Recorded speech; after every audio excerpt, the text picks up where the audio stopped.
Halo semua, perkenalkan kami dari kelompok negara Malaysia, Singapura, dan Brunei Darussalam. Melalui video ini, kami akan menjelaskan tentang teori masuknya Islam, bagaimana Islam sebelum dan selama masa kolonialisasi, dan kami juga akan membahas mengenai bagaimana Islam selama pasca kolonialisasi. Dan yang terakhir, kami juga akan membahas mengenai bagaimana masa depan Islam di ketiga negara tersebut. Azmi berpendapat bahwa Islam datang pertama kali ke Malaysia sejak abad ke-7 Masehi. Pendapatnya ini berdasarkan pada sebuah argumen bahwa pada pertengahan abad tersebut, pedagang Arab Islam sudah sampai ke gugusan pulau-pulau Melayu di mana Malaysia secara geografis tidak dapat dipisahkan darinya. Dalam sejarahnya, Singapura pernah menjadi satu di antara pusat Islam paling penting di Asia Tenggara. Hal itu disebabkan oleh keunggulannya sebagai transit perdagangan, posisi yang strategis juga telah memungkinkannya menjadi pusat informasi dan komunikasi dakwah Islam. Karena itu, jelaslah bahwa Singapura menjadi peranan penting dalam penyebaran Islam di Asia Tenggara. Islam diperkirakan telah datang ke Brunei sejak abad ke-15. Catatan Portugis oleh De Brito tahun 1514 menyatakan bahwa Raja Brunei masih belum masuk Islam, tetapi para pedagangnya sudah Muslim. Walaupun memberikan dukungan kepada Muslim, tetapi Raja Awang Al-Akbar Tatar baru memeluk Islam pada masa kemudian dan diberi gelar Sultan Muhammad Shah. Di Malaysia, hubungan yang sangat erat antara Islam dan kebudayaan Melayu merupakan sesuatu yang diterima secara umum. Pengaruh Islam pun berakar pada berbagai dimensi kehidupan Melayu. Islam pun telah menjadi bagian yang menyatu dengan identitas nasional, sejarah hukum, dan kebudayaan Melayu. Sejak abad ke-15, pedagang muslim menjadi unsur penting dalam perniagaan wilayah Singapura.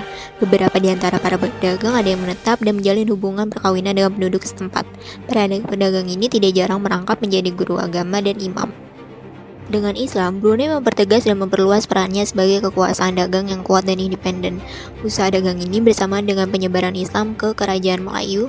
Selama penyebaran Islam tahap awal ini juga banyak ulama Arab yang menikah dengan keluarga kerajaan Brunei. Selama masa kolonialisme di Malaysia, identitas keislaman Melayu mengalami degradasi.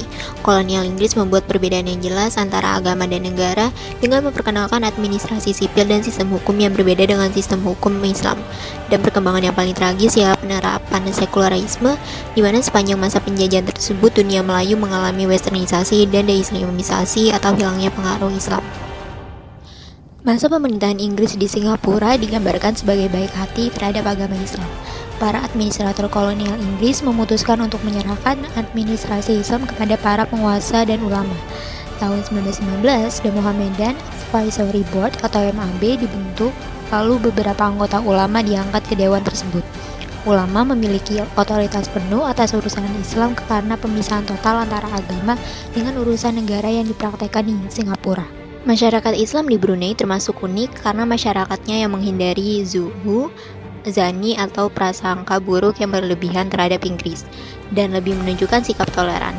Hal ini menyebabkan Brunei benar-benar menjadi Darussalam yang berarti negara yang selamat dari berbagai guncangan dan malapetaka dari penjajahnya. Masalah sosioekonomi yang dihadapi Malaysia pada tahun-tahun pertama setelah kemerdekaan ialah ketimpangan ekonomi antar etnis, di mana orang-orang Cina menguasai perdagangan dan mayoritas etnis India menjadi buruh pada perkebunan karet, sementara orang Melayu tetap bekerja di sektor pertanian dengan peralatan tradisional. Peristiwa tersebut membuat pemerintah dan UMNO mengeluarkan kebijakan tentang New Economic Policy yang dimaksudkan untuk mengangkat posisi ekonomi lemah yang pada umumnya ialah orang Melayu. Di Singapura sendiri, ketika Singapura merdeka dari Inggris pada tahun 1959, pemerintah baru yang dibentuk oleh People Action Party yang memberikan hak istimewa kepada umat Islam. Pada 13 Desember 1965, RUU The Administration of Muslim Law Act diperkenalkan di parlemen untuk menunjuk seorang mufti di Singapura sebagai ulama Islam paling senior di negara tersebut yang akan bertanggung jawab atas isu-isu yang berkaitan dengan Islam. Pada saat Brunei memperoleh kemerdekaannya dari Inggris pada tahun 1984, Konstitusi Brunei menegaskan bahwa agama resmi Brunei Darussalam adalah Islam dan mengikut mazhab Syafi'i. Seluruh spektrum keterlibatan Malaysia di dunia internasional memperoleh bentuknya yang baru, yang menunjukkan keberpihakan pemerintah terhadap dunia Muslim. Disinilah dapat disimpulkan bahwa Islam adalah sebuah sistem keyakinan, sistem makna yang muncul dan terwujud dalam kehidupan dan hubungan sosial. Salah satu yang muncul di negara mayoritas non-muslim seperti Singapura terkait upaya pengembangan Islam adalah relatif kurang mengerti dan kurang berpihaknya kebijakan pemerintah pada upaya pelaksanaan ajaran Islam. Hal ini antara lain dapat ditunjukkan dari pelarangan memakai jilbab bagi siswi muslim di sekolah-sekolah pemerintah.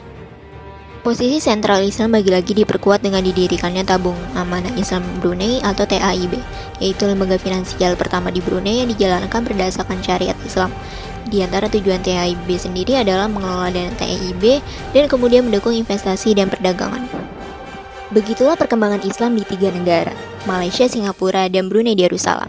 Kita sudah melihat Islam dari awal masuk sampai prediksi masa depan Islam di ketiga negara tersebut.